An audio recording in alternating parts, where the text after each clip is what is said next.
김정은 북한 국방위원회 제1위원장이 고모부 장성택을 처형한 것이 벌써 14개월 전인데요. 요즘 평양에 다시 숙청의 피바람이 불고 있다고 합니다. 평양의 권력 핵심부에 어떤 변화가 있는 건지 안찬일 소장, 강철한 대표로부터 들어보도록 하겠습니다.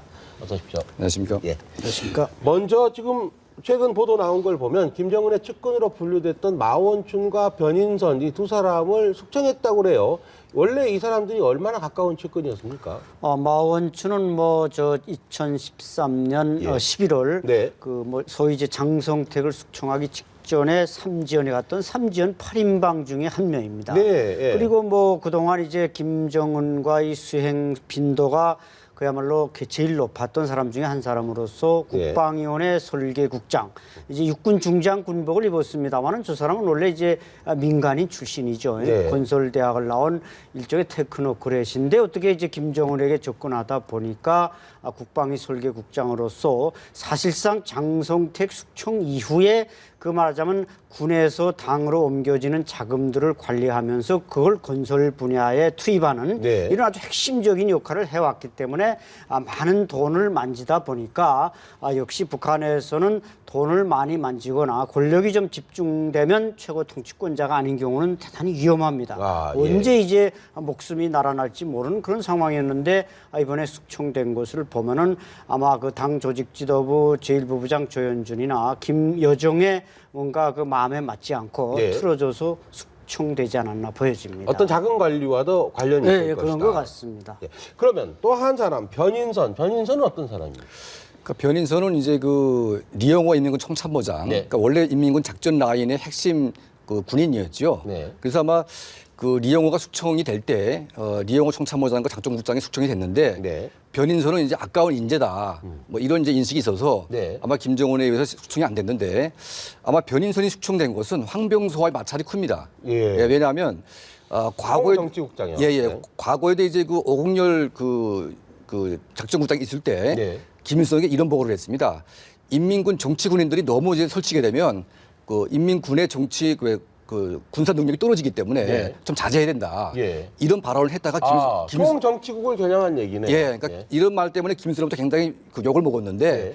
이게 항상 북한 군인의 그 문제거든요, 이게. 그러니까 정치 군인이 계속 독재를 하는데 그 이유는 뭐냐면 그 김정은이 군을 장악하기 위한 그 어떤 수단으로서 이제 활용하기 때문에 네. 자꾸 정치 군인들이 독재를 하게 되면 그 이제 일반 군인들이 이제 약화되는 거거든요. 네. 그래서 아마 이런 문제가 항상 부각되고 있는데 이번에도 아마 이제 그 인민군 도하 훈련을 할 때 그 총참모장이 군복 입고 나가야 되는데 네. 총정치국장이 군복 입고 나갔습니다, 앞에. 그랬죠. 그러니까 이거는 쇼거든요, 완전히. 네. 그러니까 군인들 보기에는 네. 이거는 전쟁하자는 거냐 이게 막 의문심이 들 수도 있거든요. 그러니까 이런 문제 때문에 아마 변인성과 황병소 간에 어떤 알력 관계가 있을 수가 있다. 네. 이런 문제 때문에 아마 이제 좀 권력 투쟁을 하다가 결국은 이제 황병소의 손을 들어주고 이 변인선이 이제 나가 떨어진 것이 아니냐. 예. 그런 관측이 있는 것 같습니다. 그렇군요. 예. 그러니까 정치 군인과 야전통 사이의 어떤 갈등과 알력 이런 예. 것들이 원인이 됐을 거라 예. 이런 말씀인데. 그리고 이제 이거 예. 마원춘 관계는요. 이 마원춘이 이제 그 장성택이 관장했던 네. 그 평양시 건설을 책임지고 했는데 이 사람이 떨어지게 된 그 결정적인 계기는 그 김정은이 이제 평양 순환공항을 이제 시찰하다가 네. 갑자기 버럭 화를 냈습니다. 그 화를 낸 이유가 이 순환공항을 이제 중국의 베이징 그 소두공항하고 똑같이 이제 모하겠다는 거죠. 예, 뭐 민족 정신이 없다 뭐 그런 얘기했죠. 그래서 기억납니다. 지금 예. 요즘에 김정은이 중국을 굉장히 싫어하는데 예. 이 평양의 상징인 이제 그 순환공항을 소두공항으로 만들었다고 이제 네네. 그게 화가 나가지고 이걸 설계한 이제 마원춘에게 그냥 질책을 내린 것 같습니다. 예. 그렇군요. 예. 근데 이런 과정, 어쨌든 측근으로서 부리고 있었는데 갑자기 숙청하고 이런 걸 보면 김여정을 비롯한 또 새로운 측근들이 득세해서 그런 영향도 있지 않을까요? 그렇죠. 북한인 고위 간부들, 중간 예. 밑이나 마찬가지지만 북한 고위층들은 어떤 임기라든지 순환 보직이 없습니다. 한번 앉아서 최고 통치권자의 눈에 들면 오래 해먹고 예. 또 그냥 이렇게 권력 다툼에서 하루살이처럼 날아가는 사람들 한 방에 그냥 한 방에 가는군요. 날아가는 네. 거죠. 그래서 제가 볼 때는 이 마원춘도 정말 측근에 접근했다가 이렇게 지금 날아간 거로 나오고 있는데 아마 마원춘은 그래도 능력이 있고 아마 큰 과오를 범하지 않는 한 다시 컴백할 가능성이 있는 사람입니다. 예. 마원춘은 이제 그 아까 말씀드린 대로 예. 삼지연 8인방에 들어갔던 사람이라 또 능력도 있고 롤백할 수 있지만 이 변인선은 좀 돌아오기 어렵지 않을까. 왜냐하면 왜요? 벌써 예. 후임자가 임명됐거든요. 예. 후임자가 이제 김춘삼 중장이 임명이 됐는데 이자 강 대표님도 설명했지만 이게 총참모부 작전국장이라는 게 제1부 총참모장을 대리하는 겁니다. 네. 또 군단에 내려면 군단 참모장이 밑에 있고 제1참모장 부참모장이 바로 작전부장입니다. 네. 이 참모부장은 이제 종찰부장이 되고 이렇게 해서 무력부와 그다음에 이제 군단에 내려오면서 이제 그 부참모장이 결국 부장을 겸하게 되는데 이 변인선 군에는 이제 엘리트들이 항상 이게 넘쳐나고 있습니다.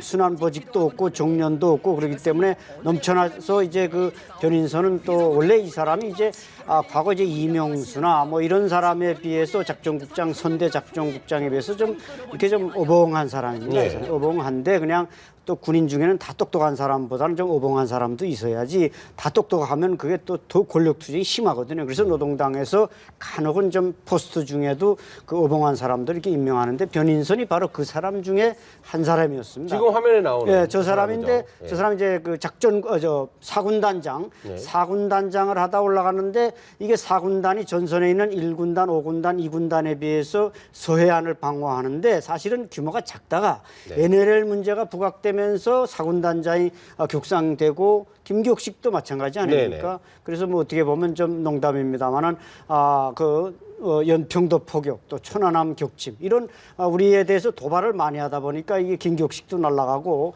변인선도 결국 도발 군단장 하다가 저렇게 날아가는 거 보면은 역시 인과응보라는 생각도 듭니다만. 그렇군요. 네, 북한 권력 무대라는 게 워낙 첨예한 그런 그 살벌한 그 자리이기 때문에 예. 아마 변인선은 돌아오기 어렵지 않겠나 저는 그렇게 보여집니다. 대남 도발로 떴다가 결국은 그렇죠. 날아가는 그런 예, 상황. 그러니까 최근에 지금 그 북한 대표님 마원춘하고 변인선 문제만이 아닌 것 같습니다. 왜냐하면 지금 이제 북한이 에볼라를 핑계로 지금 4월까지 지금 출입 금지 시킨다는 말이 있거든요. 네. 그러니까 이거는 뭐냐면 에볼라를 핑계를 대고 지금 북한 대학에 숙청 작업이 벌어지고 있다. 근데 이 숙청 작업 중에 가장 핵심적인 원인은 그 작년 말에 이제 그 당 39호실에 예. 그 러시아 그 담당했던 그 윤태영이 또 탈출을 했고 예. 또 이제 그 작년 말인가요? 또 그 중국의 그 리성우라고 하는 네. 39호실의 책임자가 탈출을 했는데 지금 북한 역사에서 그 39호실 간부가 탈출한 건 처음입니다. 그렇습니다. 그래서 아마 당 39호실 내에서 굉장히 지금 문제가 심각한 것 같습니다. 그래서 해외에 파견되는 그 많은 사람들 정밀 검사를 해가지고 예. 남조선과 연계가 돼 있는지 또 뭐 정보기관과 연계를 다 검열을 해서 실제로 정리를 좀 해라. 이 과정에 이제 문제가 발생을 하면서 많은 분들이 숙청을 당하는 것 같습니다. 그래서 지금 이 마원춘이나 변인선이 문제만 아니라 예. 지금 북한 권력 내부 전반에 지금 검열 작업이 들어가가지고 예. 지금 숙청을 좀 하는 것 같습니다. 예, 에볼라를 이유로 국경을 닫아놓고 숙청 작업을 진행할 가능성이 예. 있다. 지금 이런 얘기를 하셨는데 그런데요. 요즘 보면 북한의 고위 간부의 아들들이 봉화조라는 것을 만들어서 각종 이권에 개입하고 특권을 누린다 이런 얘기가 있는데 네. 혹시 어떤 집단입니까? 네, 봉화조에 대해서는 뭐 조금 침소봉대돼서 공개되는 점도 있지만 분명한 사실은 중국의 태자당과 같은 성격을 가진 네. 권력 2세들의 그 그룹이다 이렇게 보시면 중국의 태자당 이제 고위 당 간부들의 그렇죠. 예, 당 아들들이죠. 간부들이면서 혁명 2세대들 예. 그 자녀들이 이제 뭉친 게 태자당인데 북한의 봉화조는 중국의 태자당과 유사하다 그렇게 봐도 될 것 같습니다.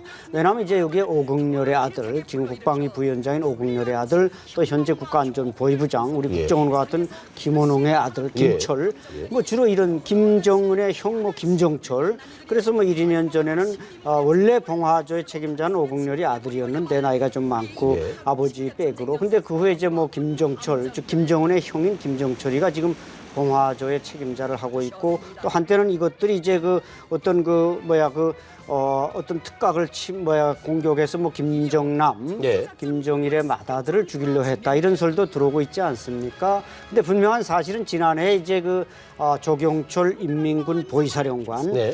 조경철 인민군 보위사령관이 이제 황병서의 지시로 바로 국가안전보위부장의 아들인 그 봉화조 중에 한 명이 김철을 체포했다는 겁니다. 예. 체포해서 이제 조사했는데 뭐 수십만 달러의 이제 부정부패를 했고, 왜냐면 이 봉화조가 국가안전보위부 또 인민무력부 일부 외화벌이 회사들, 북한의 노른자의 외화벌이 회사들에 다 사장을 하고 있는 겁니다. 네. 결국 이 봉화조가 건재할 수 있는 건 돈줄을 쥐고 있고, 그 돈줄과 통치자금, 김정일의 비자금 이런 것과 연계되기 때문에 이 사람들은 일종의 비선 라인인 거죠. 우리가 네. 흔히 보는 비선 라인 뭐 이렇게 볼 수 있기 때문에. 그런데 이제 그게 아마 김철이 또 어떻게 아버지 백이나 김정은이가 좀 풀어주라 그런지 풀어줘서 지금 다시 활동하는 걸로 나오고 있습니다. 예. 그래서 결국 봉화조는 북한 내 이 족벌 세습에 말하자면 하나의 그 백그라운드이며 또 김정은의 어떤 존엄을 유지하는 하나의 수단이기 때문에 통치권자도 이것은 어느 정도